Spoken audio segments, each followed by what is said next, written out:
हिंदुस्तान कुछ ही दिनों में सबसे बड़े टकराव का गवाह बनने जा रहा है। यह भिड़ंत किसी खेल के मैदान में नहीं होगी और ना ही फिल्मी पर्दे पर होगी, बल्कि यह टक्कर राजधानी दिल्ली में होगी। देश के दो सबसे बड़े सूरमा आमने सामने होंगे और अपनी अपनी चालों से, अपनी अपनी रणनीतियों से सामने वाले को पटखनी देने की कोशिश करेंगे। हर किसी की नजर इनके ऊपर होगी। बात लाखों और करोड़ों की नहीं बल्कि अरबों की होगी, क्योंकि भिड़ंत भी किसी लखपति या फिर करोड़पति की नहीं बल्कि अरबपति की होने जा रही है। जी हाँ, भारतीय उद्योग के इतिहास में पहली बार दो सबसे बड़े खिलाड़ी भिड़ने जा रहे हैं। दुनिया का 5वां सबसे अमीर आदमी और दुनिया का 10वां सबसे अमीर शख्स लड़ेगा जीतने के लिए। नमस्कार, आप देख रहे हैं TFI, जो है देश का सबसे विश्वसनीय अल्टरनेट न्यूज मीडिया पोर्टल, और मैं चमन कुमार मिश्रा आपको बताने जा रहा हूं कि कैसे पहली बार गौतम अडानी और मुकेश अंबानी के बीच भिड़ंत होने जा रही है। कॉलिंग और इंटरनेट को 5वें चरण पर लेकर जाने के लिए 5G स्पेक्ट्रम की नीलामी होने जा रही है। नीलामी के लिए 3 बड़ी कंपनियां जियो, एयरटेल और वोडाफोन आइडिया ने आवेदन किया है। हालांकि खबर यह सामने आ रही है कि दुनिया के 5वें सबसे रईस व्यक्ति गौतम अडानी ने भी 5G स्पेक्ट्रम की नीलामी में धमाकेदार और हैरान करने वाली एंट्री ली है। 26 जुलाई को 5G स्पेक्ट्रम की नीलामी होगी। आवेदन के लिए अंतिम दिन 8 जुलाई था। रिपोर्ट्स के मुताबिक 5G की नीलामी के लिए कुल 4 कंपनियों ने अपने आवेदन जमा किए हैं, जिसमें 3 कंपनियां तो जियो, एयरटेल और वोडाफोन आइडिया हैं। चर्चा है कि चौथी कंपनी जिसने नीलामी के लिए आवेदन किया वो कोई और नहीं बल्कि गौतम अडानी की कंपनी है।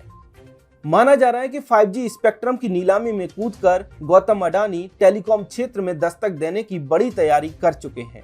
गौतम अडानी और मुकेश अंबानी देश के 2 सबसे बड़े अरबपति हैं। इन दोनों अरबपतियों के बीच एक दूसरे से आगे निकलने की होड़ मची हुई है।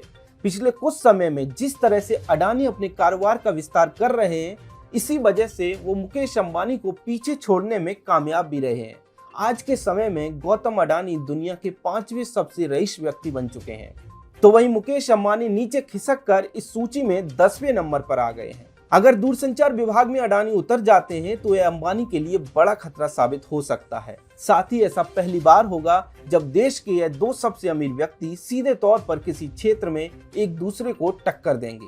अंबानी और अडानी दोनों ही अपने कारोबार का लगातार विस्तार करने में जुटे हैं, परंतु इनके बीच अब तक सीधे तौर पर किसी व्यवसाय में आमना सामना नहीं हुआ है। एक तरफ अरबपति मुकेश अंबानी हैं, जो तेल और पेट्रोकेमिकल व्यवसाय से लेकर दूरसंचार और खुदरा क्षेत्र में अपने व्यवसाय को आगे बढ़ा रहे हैं, तो दूसरी ओर दुनिया के 5वें सबसे अमीर व्यक्ति गौतम अडानी हैं, जो बंदरगाह खंड से कोयला, ऊर्जा वितरण और विमानन क्षेत्र में अपने कारोबार का विस्तार कर रहे हैं।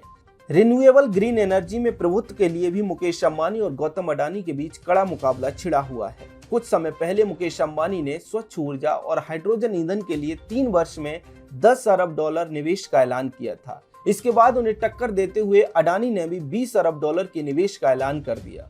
अरबपति गौतम अडानी और मुकेश अंबानी दोनों देश की अर्थव्यवस्था के 2 बड़े स्तंभ माने जाते हैं। हालांकि दोनों के बीच अलग अलग क्षेत्रों में काम करते हुए भी प्रतिस्पर्धा बनी रहती है, परंतु सीधे तौर पर दोनों किसी क्षेत्र में एक दूसरे के आमने सामने नहीं आए। अब अगर दूरसंचार क्षेत्र में अडानी दस्तक देते हैं तो अंबानी के साथ उनकी प्रतिस्पर्धा और बढ़ने की संभावना है, और इस प्रतिस्पर्धा में कौन किससे आगे निकलने में कामयाब रह पाता है, ये देखने में बेहद ही रोचक होने वाला है। अगर आपको हमारा काम पसंद आता है तो चैनल को सब्सक्राइब करें और वीडियो को शेयर करें।